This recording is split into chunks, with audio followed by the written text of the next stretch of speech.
Hey guys, welcome back to the Fence Armor channel. It's good to have you here, and this is one of those react videos that the kids bring in and say, hey Al, react to these things. And what's interesting about this one is basically we've got 5-6 videos here on YouTube that are effectively the same fence, which really makes you wonder, does everybody have a stockade fence? But it's interesting how almost every one of them does their same fence a little differently. So it really is set up by personality and by experience. Let's see what they got here. There's a DIY channel here and another stockade style fence. The basic premise for all of these is posts, rails, and pickets. That's really the anatomy of a fence, and I think in this particular guy's video, he brings that up right at the beginning. He has what he says are posts, pickets, he's got those.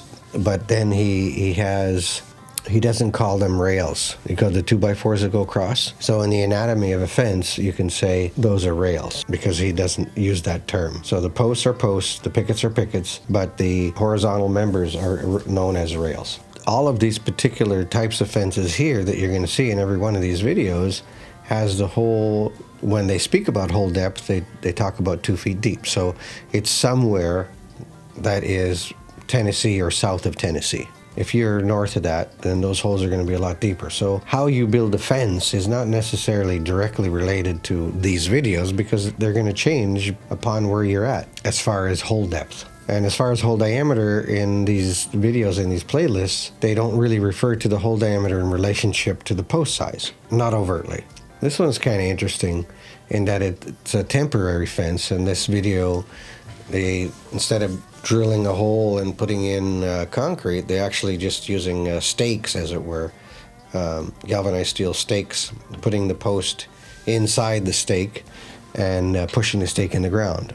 That's certainly, I wouldn't call that a permanent fence, permanent structure. It'll be easily bent. But it's in this particular case, it looks like he's just trying to keep out potentially, I don't know. It was a great idea if you wanted to create some screening potentially for a garden that may be a little disrupting from your patio or your deck that you don't want to really look at. So for that kind of scenario, but it's certainly not going to keep back raccoons or coyotes. You know, in the end, with all of these fences, we have tools in the Fence Armor website, and certainly there's a lot of Mr. Fence tools that would work here. The equalizer and the straightaway be ideal for this style of fence, whether it's board on board or, you know, a standard stockade fence, because it just makes the job that much easier and allows you to make it nice and level. Saving money on a tool can add hours and hours to a project time. Get the right tools, it's always better. And if you're done with it on the job and you think you'll never use it again, then put it on a marketplace. But it's great to have a solution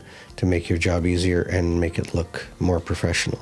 So all of these DIYers, you know, create a fence that is good for their particular scenario. Now, it's interesting how some of them put the concrete above the ground, and there are studies, we've talked about this before, from the University of Wisconsin that speaks about bringing concrete up above the ground, in fact, is not the best scenario, even if it's sloped down, because the concrete will crack at the top and then allow moisture to get in through those cracks, especially if you're in a cold weather area. Put it below the ground, 6 to 8 inches, it always looks better, and the concrete won't crack up there. As far as safety gear, well, you know, typically you're going to have steel-toe shoes. Is always great to have on a job site, whether you're at home or on the job site.